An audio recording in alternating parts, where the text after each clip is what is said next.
Hi, today in front of me Doogee T20 and I'll show you how to install iPhone keyboard on this device.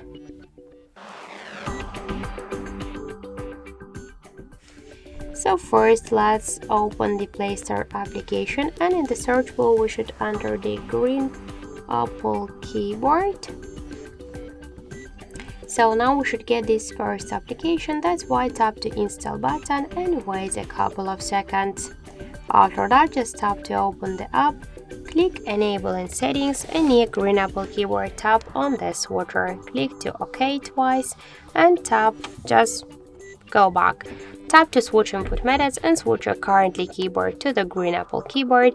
Now the process is finished, so let's just check the new keyboard and we can see that it's keyboard so close to the iPhone 1 as they allow this emojis. So thank you for watching, and if you find this video helpful, don't forget to leave a like, comment and to subscribe our channel.